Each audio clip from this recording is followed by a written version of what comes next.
ఇగో గిట్ల రాష్ట్ర కాంగ్రెస్ పార్టీలు మీడియా వీడియోలలో వడాలనని ఒక్కొక్కరు నెట్టుకుంటా పట్టుకున్న బ్యానర్ మీద ఏం రాసిండ్రో కనిపించకుండా నేను కనిపించాలే అని ముందట కురుకొచ్చుకుంటా పక్క నుంచి వచ్చి ఫోటోకి ఫోజులు ఇచ్చుకుంటా వీడియోలో వడి వైరల్ అవుదామన్నట్టు నెట్టుకుంటా మొత్తుకుంటా అతి కష్టం మీద ఇగో గిట్ల ఈడీ ఆఫీస్కు పోయినరు.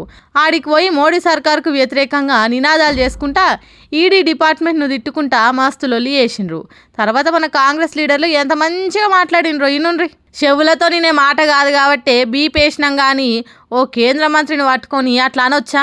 మళ్ళీ ఎవరో తెలియని వాళ్ళు మాట్లాడితే ఏమని అనుకుందాం కానీ 2-3 సార్లు ఎంపీగా పనిచేసిన అంజన్ కుమార్ యాదవ్ ఈయననే ఇట్లా మాట్లాడితే ఎమ్మెల్సీ అద్దంకి దయాకర్ ఏం మాట్లాడిండో చూడండి. దేశ ప్రధానమంత్రి అనే మర్యాద లేకుండా వాడు వీడు అని అంటున్నాడు. దరిద్రులట, కేడీలట, దొంగలట ఓ ఇట్లా ఎన్నో అన్నాడు. 2029లో మోడీని జైలుకు పంపుతారట.